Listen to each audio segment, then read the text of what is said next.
with Thunderstrike, and Treant is really weak, and just Thunderstrike barely even counts. So Hellraisers really have a laning situation they deal with here. Their 2s are not good against it. They don't have any single solo who stands very well against Brood. Lesh can be decent, but in case Hellraisers have to run an aggressive tri-lane with Luna, which is very, very risky with the 3 heroes they have, in my opinion. And maybe it's the best. Navi's gonna be so happy there's no burst way to flash up the flash farm the Spirelings as well. Heroes like Legion Commander are amazing up against Broodmother because you get these power levels and power farms all the time. Not being. I want to know how long they support hero. That's my big question. How many times can Funnick kill them over and over? And I think what took Hellraisers by surprise was that the Nyx pick is generally played as a core. So they might have just assumed that it was directly a core for Funnick and that the last pick of Navi would be a support. And then all of a sudden they can flip it around like that. Very easy to land Impale together with Disruption. So it is definitely possible to pull this off for Navi. I think that last pick Brood probably gave them an edge in the draft, in my opinion. Yeah, maybe they went into it thinking that the Funnick Nyx was what was potentially in store, so didn't think about Brood being a possible option. But nonetheless, I'm looking forward to some huge, impactful team fight coming out from Hellraisers, and we'll have to see if Navi are going to be able to get at least that draw or that 2-0 victory to just stay alive potentially in this qualifier run. So with that said, the game is underway and they're smoked on up. So gentlemen, I'm going to quickly throw it right back your way. Good luck. Yeah, because I think we're about to go into a fight if Navi is going to scan out the jungle anymore, but oh, they didn't do it. They leave a ward behind so they can see him behind that tower, and the position of it makes me think it's an aggro tri-lane. Havos, the closest man, they could potentially try and glimpse him, or they wall as he walks out of here. But Juggernaut's got the spin, and with it, he avoids Afo's Lathrike Split Earth.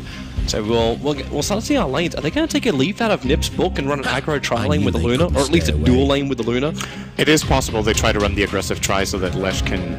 Oh, wait a second, how are they laning this? Wait, so, hang on, how's a Phoenix meant to work up against a Broodmother? Because that's what it looks like this is going to be. In fact, that's exactly what this is going to be. I mean, he can sustain against the harass in the start because he has so much regen. He has 8 tangos and a salve, so maybe that's the idea that, okay, you're basically giving the Brood free farm and you're giving Phoenix experience, which is all Phoenix really needs. Midas is great, and the reason you get Midas is to level up to 11 and 16 faster on this hero, but you can manage without it in this kind of game. Navi really don't have that good heroes against the Supernova, so... At what point can the Sprites kill off the Broodlings? That's kind of like my question. Like, can the Broodlings harass the Phoenix out, and is there anything the Phoenix can do against them? You can skill Fire Spirits, and you can try to kill them off with it. It's definitely possible when Phoenix is level 3, but, well, right from the start here, Funnick is going to go aggressive, and even using Fire Spirits here for Dread is going to cost him health, and...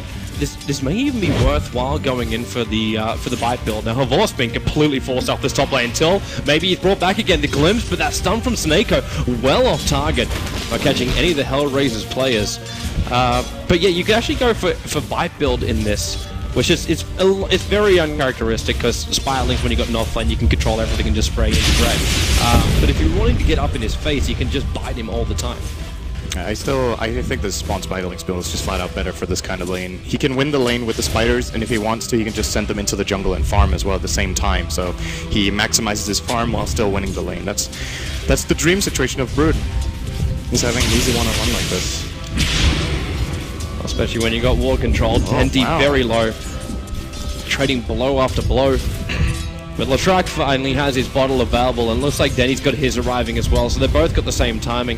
Their Sentry Ward's going to get rid of Dendi's Observer, so he no longer has the high ground. In fact, is that actually his bottle as well, or is it... No, he actually just brought a salve. He hasn't got enough money to actually purchase the bottle. He only has 4 CS, and he started with a null, so he needs to get some more. Disruption. He's not going to get glimpsed away with this one, but Havos doesn't get a lot of his damage out from the spin, and who's going to go down first? It's going to be Goddamn. SD will find the first kill. There's a stun coming in as well from the Nyx Assassin, but there's nothing more to be given. Arsad's going to drop, and what was a good first kill is going to turn to a double for the Luna, and harassment into Snako.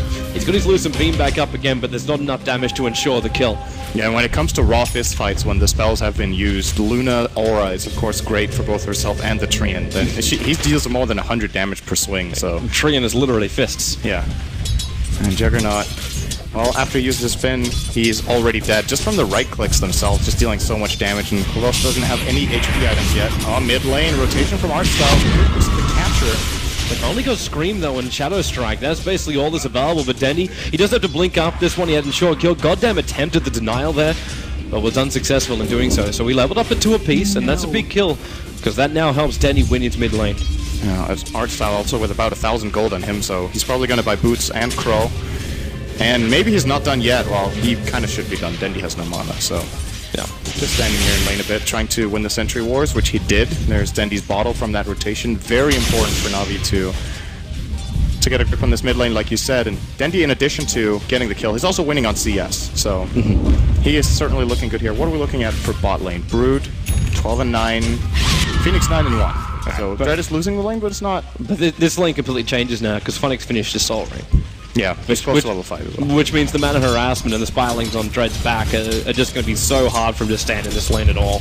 And who's even meant to help him? Like, giving living armor is one part of the help.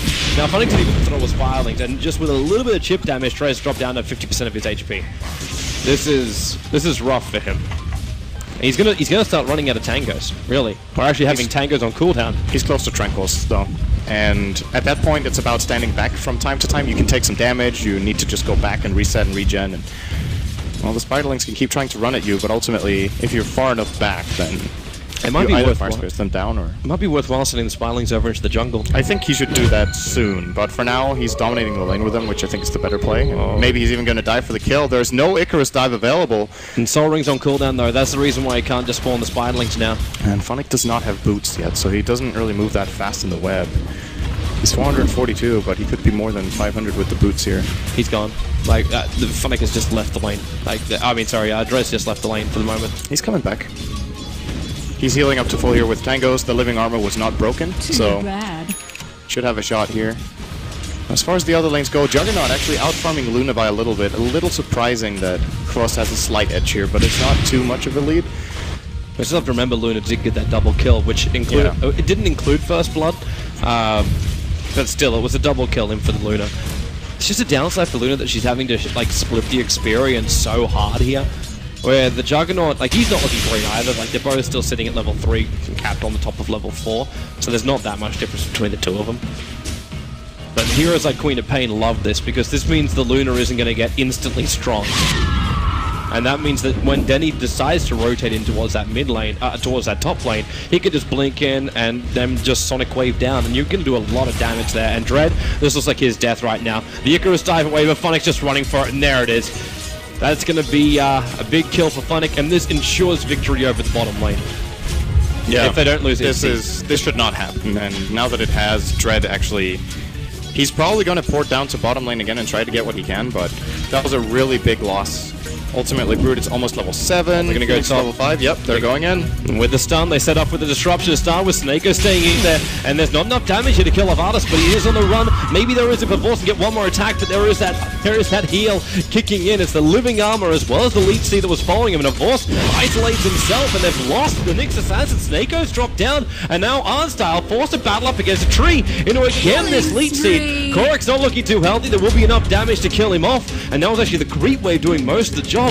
But Na'Vi, this is not a clean fight. Yeah, they lose 2 for 1 there. Oh, Dendi has rotated up though. There's the Sonic Wave. Scream doesn't hit, but the Sonic Wave that actually him off. He might be able to get Gotham here as well if he bottles up enough. Okay, there's the stick. Actually, he could have tried to kill Dendi there with a kinetic field, actually, but didn't try for that. That missed Scream actually cost him the second kill, because with the Sonic Wave and the Disruptor, it would have been enough. The Scream was enough to kill the Luna, but he didn't check the target. He just thought, Luna's going to run down at me, and that was just well thought out by the HR Luna. Radiant's bottom tower is still. Na'Vi are looking good here. They're winning their lanes. Brood is pushing the tier 1. It's going to be a TP rotation here from the Luna into the lane. She is really not a good hero to have up against the Brood. It's bad enough already, but when she doesn't have Moonglaves and is out-leveled by 3 levels, this is just not an option. That's a level 4 spawn spiraling they'll be running at her, and the vision advantage goes to Na'Vi. The sentry's in the lane for the dire side. And they have no way to get control back. Like, she switches to Strength Trace, and Funnick's like, screw this. If you want to have Luna and Phoenix in the same lane, go right ahead. I'm going to take your entire jungle, if I want to. And if you push out too far, I'll just harass you down so you never want to fight here. And then the Spirelings attack. That wasn't even a full second of nibbling. Yeah, Funnick should really... Oh, he's going to find them here. This is very important, because I was about to say, Funnick should really realize that this is happening. The top lane has suddenly been left empty. And that can only mean one thing, and that's a rotation to the bottom from the supports. As their support duo is not good at ganking Quab, this is the most likely play. Now Funnick, all the information in the world from his Spiderlings. He actually got He got Nature's Guys in an earlier level and then tried to run down a lane where the Broodmother's been playing vision battles. Korak actually put himself in a really risky position there. And with the Spy Links, they can just dive under this tower. Artstyle, who does he even want to put under? Well, there's one. The Luna's died in the meantime, and goddamn's going to be your next target. Artstyle right behind him with 5 million Spider Links possible over exaggeration. But it's going to be Funnick with the double kill there. And this bottom lane just belongs to Na'Vi. Just take your claim. It's only going to ever belong to Na'Vi. Yeah, I don't understand what the logic was behind that rotation from Hellraisers. They wanted to try to counter the Brood, but they rotate down heroes that don't counter the Brood. So ultimately, they gave 2 kills to Na'Vi. The top lane, they've swapped out the Phoenix against the Jugger, which isn't the worst lane in the world for Juggernaut, since they're even on levels. He can just he can farm. If he feels like he's threatened, he can just use the spin and his wand and even a healing ward if it's necessary. So he's more or less going to free farm up here, and in my opinion, just a bad strategic call here for Hellraisers that didn't really bring anything with it apart from just losing more heroes at the end of the day. Yeah, it really relied on them getting that. I almost feel like their movement, the 5-man movement that went through the dark jungle, was the critical part of their strat to catch out one of these Na'Vi players just walking around there, get 1 kill, establish dominance over vision behind the tier 1 tower, and from there, let the Luna have all the space in the world to free farm. The Treant Protector provides the fist up against someone like a Nyx Assassin, and the Disruptor, if Na'Vi ever get too close, becomes that control factor that allows them to find more and more kills. But the combo just didn't work. Even though Na'Vi were missing some stuns here and there, you were still going up against a Juggernaut spin. Now in the mid lane, you've got, well, Dust to actually find Funnick. The walls will come down, and Funnick should be dead here. It's got 2.3k. I'm not seeing him spend any of this yet, because he thinks he can actually do it. No, he'll be glimpsed back in. He's dead. 5 heroes, though. That's a very expensive kill. Porting in the Phoenix, which I think ended up being unnecessary, as Funnick will get a 9-minute Midas, and probably look to farm a lot of the Radiant jungle here, and well, it's something for Hellraisers, but it's not enough, and they need to find levels on their supports, especially since both Dendi and Cross will just be free farming now. They're kind of unable to kill either of them, I would say, without Static Storm. So Disruptor's level 6 is really, really crucial. Luna's getting close to hers, which isn't the most important right now, I would say, but probably if team fights break out later could be a key part of their fight. But yeah, well, if there are Spiderlings in the fight, Eclipse is just garbage. That's just how it is. But he needs to clean them off. Like, the best way is just to have that mana style and high points up in Glaze, but you're so under-leveled that you're still going to be waiting another 10-15 minutes before that's even possible. And if you go Manta style, you die to everything else. Yeah. I don't know, that's probably, it's not good enough. He's going to need a BKB against this Dire lineup for sure. Which means then he's fully reliant on Glaze, which means that he's fully reliant also on Vision. Like, he's fully reliant on Lesh. Die. Who just died. That looks like a Disruption Catcher and Sonic Wave combo there from Dendi. Okay. Reliance, I don't think he wants to have on Leshrac anymore. There needs to be somebody else. Well, they don't have anyone, so he has to be the one who can kill the Spiderling Slayer. And they have that, and they have Fire Spirits, which I think you're about to lose a Treant Protector down the Radiant jungle at the moment. Funnick's walking all around him. He's already dropped Korak down to half of his life. And the Spiderlings can do the rest. There's so many spiders. It's very, very deceiving with these spiders because they can just stack up on top of each other, and then it looks like you're being attacked by 1, but it's actually 50. Again, exaggeration. Oh, there's at least 20 there. That's probably more like 30 or 25. They're gonna go for the rotation. Funnick is in a good position though. They just lost Phoenix on the top lane. Oh, they're gonna go for a blind dust. It doesn't work. And well, that could be the death of Goretz if Funnick turns around. Does not. He plays it safe. That line doesn't do anywhere near enough damage. And they can't have any help because Phoenix got picked off on the top lane. Looks like it was an Omni Slash being committed to kill off Phoenix, which means that you've got no Nova, you've got no Space Creator available. And Na'Vi are very much aware of this now. They don't have to force down towers. They're getting so far ahead that they only have to push when they've got their control items or their ability to be solid in a team fight, which is aka BKB. The Mask Commands is there, but that's it's the Orchid I'm looking for from the Broodmother. When that's up and running, then you've got all the control of the block. Or he can just go for a BKB as well. Actually, what do you want to see on that Brood? Is it almost worth going Necros in this book and just try and take towers? Necros in this book?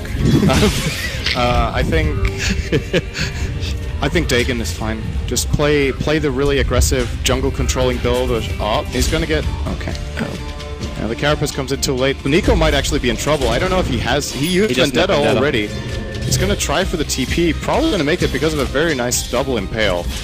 Once again, HR's rotation not successful. They're simply not farming enough. They're grouped up so much. Like, you can't even farm. You've got 4 players on one lane because you can't go to bottom. The Brood 5th pick from Na'Vi, I think, has just completely turned the tables in this one. HR don't know what to do. They don't know how to deal with it. Like, potentially they could have actually switched out Latrak and put him on the safe lane and maybe switched the Luna in the mid up against the Quap, but even then their aggro tri-lane gets destroyed. Dire's top tower is under They simply forgot to ban it out, and now they have to do their best, but from a strategic standpoint, if you give a Luna away like this and you don't have any counters, I don't know what the win rate is, because you obviously can't measure that. Like, when is a lineup bad against Brood? It's not. It's difficult to just measure, but I've got to say, I've seen so many of this kind of games, and they always end the same way. Why does it feel almost always? Why does it feel like Dread just used that Nova to farm the Spiderlings to get anything he possibly could out of the lane? He defended the tower. True. He kind of had to do that to hold it. Now they can heal it up with living armor, and it's something to have against Brood, but you still need to pay constant attention to the lane. Living armor isn't going to cut it. When 7 Spiderlings hit it, living armor just disappears instantly, and you continue to force it down. So it's all about healing it up when pressure is not being applied, and then hopefully having it high enough on health when Brood reaches it. They found Gorik in the tree line. I don't think they saw him. No, the ping came out from Na'Vi, wasn't it? I didn't recognize the color for it straight away. Walking got him. He does have Static Storm. There's the Static Storm, but Vorst can't get the spin off. There's no holes there, but yes, the SD Disruption will be available. Soneko, Mana burning down, goddamn, and it's the Omni Slash, nice ulti from Gorik, keeps him away, and then they go into the Eclipse, but Vorst remains immune. Spinning on the top. So they kill off the Treant Protector, they take the tier 1 tower, they blow the Overgrowth. Looks like Dendi managed to find the Luna as well. And goddamn's in a hell of a lot of trouble. At least he'll avoid the stun of Soneko. I think he's got maybe a 1 in 4 chance of hitting that stun. AKA ratio of hits to misses. But that's still 3 heroes going down, and Funnick. Cardi, Living Armor actually stopped Cardi from finishing off that tower. He's still going to get it now. He'll spawn tomorrow, or maybe not. With F1 Ninja there. He wants to finish it. It's possible he's going to have to wait, but this is still getting completely out of control. That Living Armor has to be level 2. Like, that Living Armor is not healing. It's actually level 3. It's healing really, really slow. And the stat looks grim for them. 5th lowest GPM since DAC out of 83 games. And he's the highest net worth on HR. Yeah, that's the worst part. They're 10,000 gold behind minute 16 against the Brood. I want to say the Brood team has at least a 95% win rate in these cases. It's difficult for HR to see any hope here, because it doesn't matter how they move. If they want to counter the Brood, they have to have 2 heroes down there. If they don't go and counter the Brood, they lose a tower, and they start losing their base. And even in the team fights, they don't kill the Jugger that easily, because the only way they have of stopping him from the start is Static Storm. But if Shadow Demon doesn't get caught in that, he disrupts him, Static Storm ends, Jugger's free to use either Spin or Omni Slash. I mean, as much as I hate to say it, 16 minutes in, we don't like talking about games like that, but this game is really, really much over, actually. It is. But the really sad thing is, though, like, 2-3 minutes in, I'm fairly certain HR thought exactly the same thing. They were looking at this game and going, okay, how do we win this? Like, the only option we have is 5-man to do this, or this aggro tri-lane to achieve this, and bottom lane, let's just hope Phoenix, when he rotates in, he finds level 6 and then he can start ganking up. But they had to know too that the Broodbot was going to hit level 6 roughly around the same time he did, or actually just kill him off before he even cracked level 6. So you were staring down a barrel of multiple problems. There were, of course, some execution issues for Na'Vi on their safe lane, which gave openings for HR, hence, like, First Blood was still there, but they lost out pretty heavily after that. I mean, that was HR's opening. It's scary to think about it, but it could have been even worse. It actually could have been worse. That tri-lane of HR maybe got more than what they should have in that situation. And yeah. Well, regardless of that, as long as Navi's lane draws up there, or even they could lose slightly, it doesn't matter all that much with the rotation from our side to mid that killed the Lesh. Mid lane was secured. Bottom lane was a win, an automatic win, basically. F1NG. Oh, this stun's actually going to land. He's gone. Yeah, into the Omni Slash, bounces down, and, well, The Nova will still fire out, and they're able to get some revenge kills here, but at the same time, Phoenix just killed off Nyx assassin, but Broodmother killed off the Luna on the safe lane. That's the safe lane for HR, which is not so safe. Yeah, what items does Brood have? He's got a net worth of 8,000. He still hasn't bought anything yet. Buy anything. If that was going to be a Necro book, he would have already bought the second one by now. So it's not a Necro, which makes me just think of a straight BKB. Okay, that works. Actually, they have is that enough? No. And Dendi BK. No, it's not. What? That must have been a misclick. He wanted to use his wand and get a Sonic Wave off, I think. Yeah. Press the wrong key. There's a straight BKB. That was the only logical reason to save that much money. Yep. That's still so much money on Funnick. When they go up on high ground, now the Disruptor has no control. He never had control of the Juggernaut unless he gets the Static Storm off before the Juggernaut spins. But now both Dendi as well as Funnick can freely move around during the team fights. Same thing up against like Leshrac. I'm not going to say up against Phoenix because his stun's still going to pierce that immunity. But Tree and Protector, they got ways to bounce out of that. Now there's actually a better way for the Juggernaut. So he's got the Mana Style as well. Na'Vi just looked like their team fights are so far superior, and Hellraisers, they just never hit any form of timing. You got 6 kills on the board, but most of that came from the chaos that was created on the lanes. Or Na'Vi going a little bit too aggressive, but that was all. I know. I feel like the next 10 minutes of this game are going to be HR farm 30% of the map, Na'Vi farm 70. They either try to push with their Juggernaut Aegis, or they just get a little bit of an item advantage. HR feel forced to do something. They're going to smoke out. They're going to be caught, and either by the Brood or by the Nyx, and the smoke will it will be successful, and they get a couple of kills, and they have to turn that into a tower.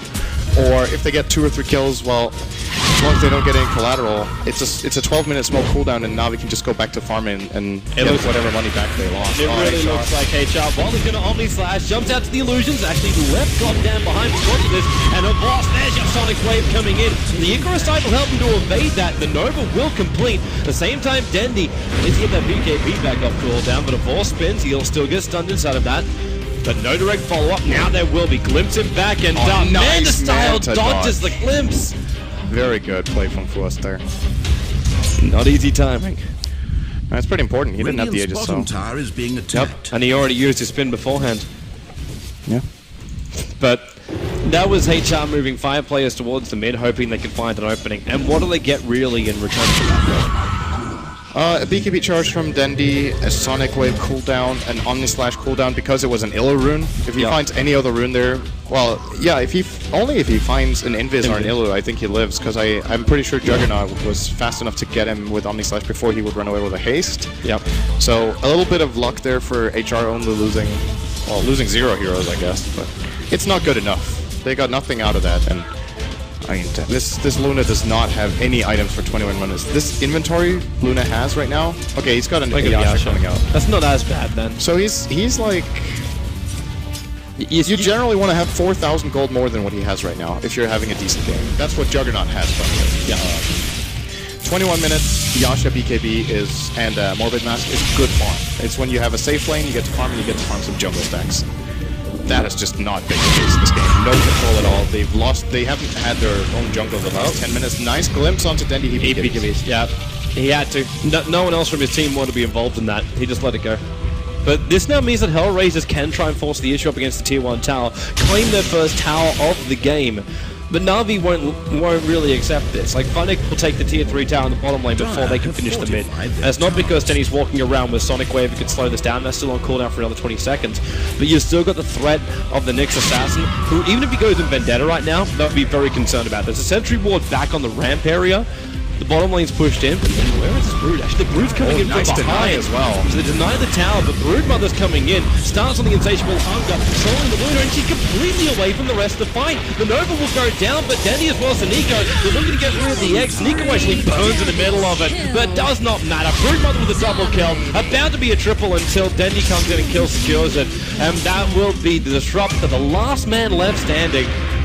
And shortly after that, either Roshan or that Tier 2 tower, or both, will end up going the way of I think Rosh isn't up yet. There's going to be a little bit of time for that. We'll know when it spawns in 1.5, but this mid Tier 2 should be very easy to hydrate.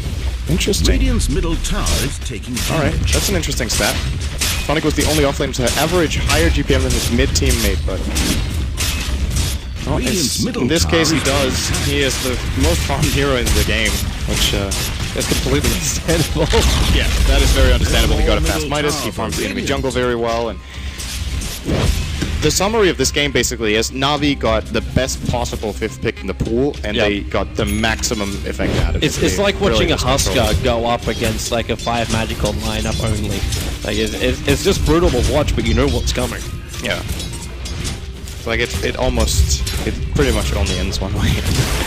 The Storm Spirit up against a team with no stuns or silencers. Yeah, it's a similar category. I used to have like a while back now, things have obviously changed a little bit with balance, but I used to highlight 3 heroes that you just needed to counterpick. Either the Brood, you needed to have a solution for the Tree's dead. Storm Spirit with no silencer stun, or Reaver with no silencer stun back in the day. And Hostile is the game. Dominating. That is just... right.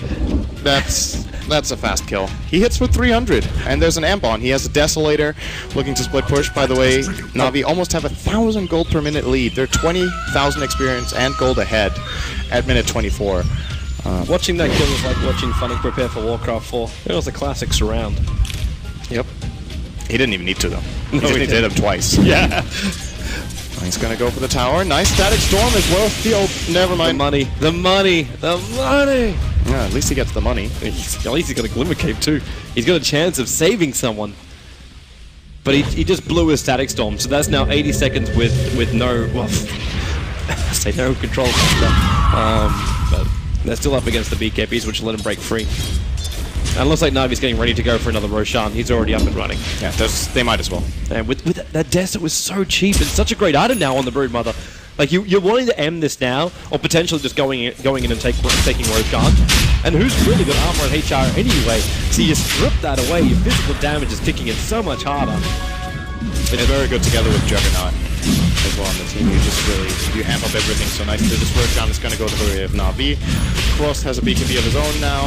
They have a Blink Dagger on Nyx. Dendi's BKB is down to 7, but that should still be more than enough. I think what's going to happen now, Na'Vi, they get this Rosh. They'll look to push down the lane together. HR in full desperation mode. They've got to just try to go 5 heroes on a lane and see if they can find a killer or two and build from there. Na'Vi may as well. Like, you just leave the Broodmother on bottom, let the other 4 heroes fight up on top. Because if you do that, you stop HR's TP back, you get a guaranteed Rax for what? Maybe a couple of heroes dead and you lose a T1 tower. Yeah, it's happening right now, actually. Yeah. Funnick is hitting. HR's already coming back, but you want to watch the next assassin to see what TPs he can cancel here. And in fact, there it is, the jump out, and he can't stop any of them. They're all home and hosed, which means back down to bottom lane is where that defense is going to be. And it's already been cleared up. In fact, Na'Vi is left apart from the Broodmother. And as long as Funnick doesn't get this in one go, they can just heal it up every time with living armor. And Lesh is starting to find a bit of farm.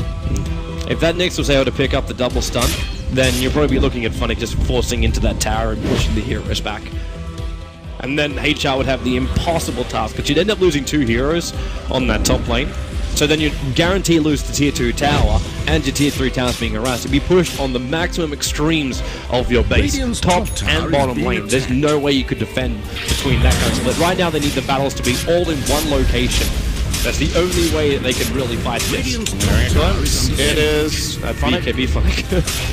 Alright, well they get a BKB for it. That's a pretty decent trade. It's a short cooldown for a BKB charge. Definitely worth it. If they get an opening, they have to just try to see if they can get anything out of it. And meanwhile, they lose their tier 2 tower top, which they have no chance at holding. Dendi showing.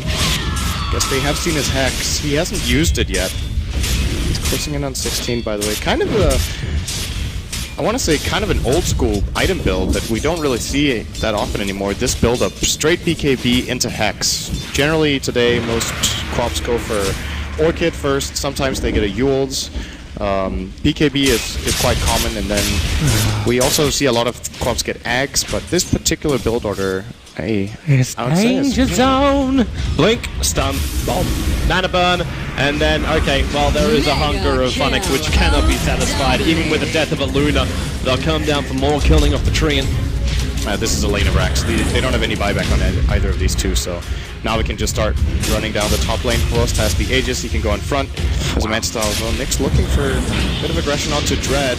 Well, if he was able to get that stun, then they just omni-slash the isolated hero and Dread, yep. on the wrong side of the world. He'll buy back straight away, but this is all or nothing now. Like, they're going to lose 2 sets of racks if they're not careful. If they lose 2 more heroes, they've lost 2 sets of racks. Oh, and they wasted the static storm as well. This is a complete disaster. Yeah. Disruption. They still didn't even lose the Aegis. Horse is alive for the moment. Get it now. He's going to trigger. And they might feel like Vibe this one. That Radiant Creep Wave hasn't survived for long. Snako again missing these zones, but goddamn Solo, even with the spawn finally kicking in. He just went up to full life. Did I miss something, or was it Bloodstone? No? Anyway, Nova's going to trigger out, and well, this is top Anthony. It's a triple kill for a horse, and this will be top racks, and this could be off you. Yeah, this is 2 of them. They have no buybacks. Yeah, GG. GG. That must have been one shot, like 17 one shots at the end to bring it back up. But that was a very easy game for Na'Vi. I'm looking forward to seeing how they deal with the second game, because like this was just 100% strategic. The Brood pick was completely unanswered. It was the 5th pick of the game. They had no solution for it on the side of HR, and they actually didn't even get to play their lineup. So they were under so much pressure after minute 10 that they got so desperate. You saw them missing a lot of abilities because they felt like we have to do something. Kind of seemed like they almost went on tilt in that game, because it's super stressful playing that kind of games. I've been there, and it's like you can't sit there at the you draft. can't let it happen. Like, you just can't let it happen. So you were thinking the players like sitting there at the draft going, oh crap, yeah. we let them get Brood, and then you look at it constructively. You're like, okay.